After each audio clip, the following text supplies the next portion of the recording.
What's the most 5 destructive forces in our community today? Systemic racism being number one, mistreatment in the medical system, especially for newborn babies and black moms that are delivering. 3, the justice system. I think we can all agree unanimously that it has not been fair to us for, I don't know, 300-400 years. Drugs and violence being pushed into our community, and rap music being used as a tool of influence in a negative fashion. And I'm once again, I'm diehard rap fan, huge Tupac fan. MC Bree was the first tape I bought. Scarface, Nas, Foo Snickens, AZ. But have been a bunch, especially me being from the Midwest, seeing what the Chicago drill scene has become, the stuff that happened in the 90s and early 2000s in the Midwest, like Northwest Indiana with 50-50 and grind. Like, there is some destruction that has happened as a result of rap music being played and some of the messages. Like, you haven't heard of a shootout happening at a church convention because Kirk Franklin was there. People can say whatever they want to, but like Hezekiah Walker, nobody brought out an AR and lit the place up because of the music that was played there. Well, there's also a reason why in certain countries you can't even listen to music, right? That's true. You go to a lot of these Middle Eastern countries and different things in nature, their music is either censored, limited, or it's not pervasive the same way that it is in America, right? Because music is a way to control the minds of people, and for positive or negative, right? So when you start to really study the frequencies, and even Kanye was talking about this on that Drink Champs episode, I think they took down, but there's certain frequencies that you really can tap into. Absolutely. And when Travis Scott, when he's playing these songs 30 times in a row, at a certain point in time, you're in a trance now. You're in a trance, for real. Yeah. You know what I'm saying? Like, you're in a trance. Like, if you're told to do something, like, you might not even fully understand what you're doing in that moment. It's like being hypnotized almost, right? So it's like when you're listening to, if you're listening to drill rap over and over and over and over and over and over and over and over and over and over again, you don't think that has a effect on your psyche, right? I mean, how could it not? How could it not? But that's just one aspect of it. But like I said, we'll have that conversation with Royce as far as the music. But I love music, grew up on it. And it's helped me a lot as far as the type of music that I've listened to, the messaging, the inspiration, the motivation, even vocabulary. I've learned some words from music and stuff like that. So there's some good things, but I just feel like lyrical reform is needed on a certain level, especially for young kids. Like, you gotta be careful with what you feed in your children's brains. Is reform going to come if we don't own the culture and if the asset that is being produced degrades our community, though? No, it's not. Yeah. But think about, like, what other culture has such negative, like, you don't hear Japanese anything like with just such a negative Japanese tone, right? Like, I hate this Japanese person, I'm gonna kill him when I see him, it's up, you don't really see. When you don't see it, Saudi Arabia, them having, communications that are prevalent for millions of people to hear, telling how much they hate each other, and then like, I just popped your girl, it's up. You know what I'm saying? I'm smacking moms when I see it. You don't, right? Yeah. It's true. That's why I like Afro beats, because it gets back to the vibe. It's just good vibes. It's music. It's the energy, dancing. Yep. I like that. You know what I'm saying? I like R&B music because sometimes I just want to hear a frequency. I just want to just vibe. I like rap too, but I just have to limit.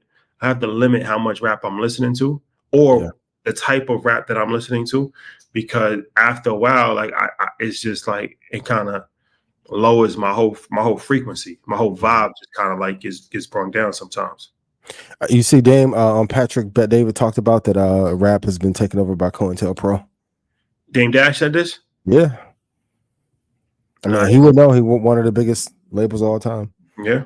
So you recently issued an apology on Market Mondays. You get pressed like I did?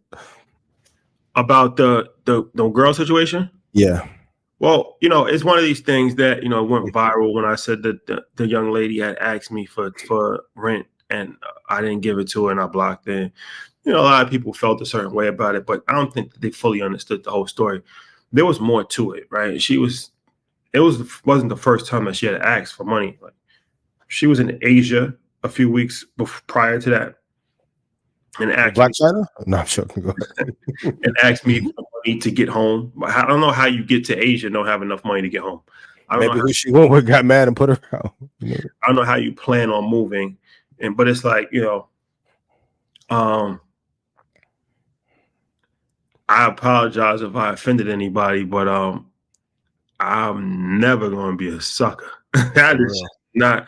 I don't care who gets offended by it, right? Like, and neither should you. Yeah. And there's a difference between asking for help and trying to take advantage of somebody, right? So when I felt, and they're like, well, why aren't you having a conversation? It's kind of like if you see somebody that's like in your DM with a scam, like, oh, I'm stranded in Zimbabwe right now. Send me $500. You're not going to try to rationalize with this person, right? You're not going to have a conversation like, hey, why are you doing this? You shouldn't be trying to scam people. You're just going to ignore the message, or you're going to block them, or you're going to report them, right?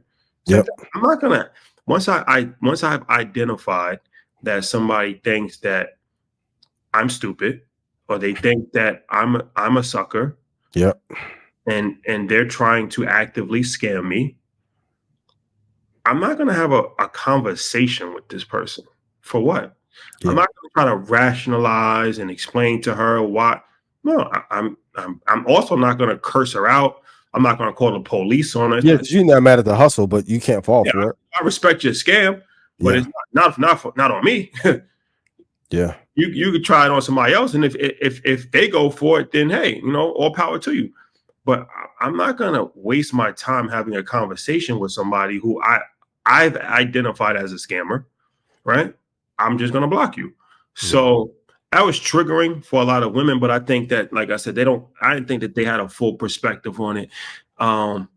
They just thought that, and then they're like, well, it's a casual vibe. What does that mean?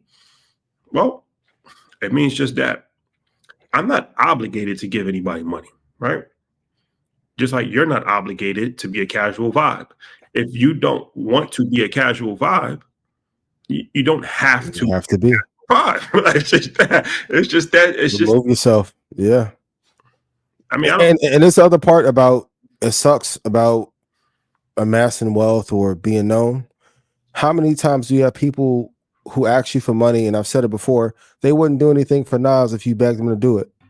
And they're not going to pay the money back. Like I keep saying that you can give your way into poverty. People are like, well, no, if you give it, it's always going to come back. It didn't come back for Hammer. Hammer's doing well, but it didn't come back to the level that he was at for all the help that he gave. That's a fact. And another thing is that these, like, the person, right? When he's like, you asking me for money. This person has never did anything. So they're like, well, you could lay down with somebody. That's implied, but let's just go with this, that is actually true, right? We got to get out of it. Like, if a woman makes a conscious decision to have intercourse with a man, they're getting something from that too. It's mutually. I had the conversation too. Like you're getting some out of this equation too. Or you wouldn't be doing it. There's some level of enjoyment. There's some level of satisfaction. You're actually getting something out of this too, right? So that's a false narrative within itself. Like, well, you could do this, but you can't give her money. No, because you didn't give me money. Hello. And cook me no meal. Hello. See. You call me an Uber. It was raining. I ain't see no umbrella. So no. But it's like, I don't owe you. It's not like you're doing something that's like, okay, this is my service to you, and no, because it's actually a mutually beneficial situation. Just from that standpoint, right? I don't think anybody really thinks about it from that standpoint. It's a give and take situation here. Yeah. Right?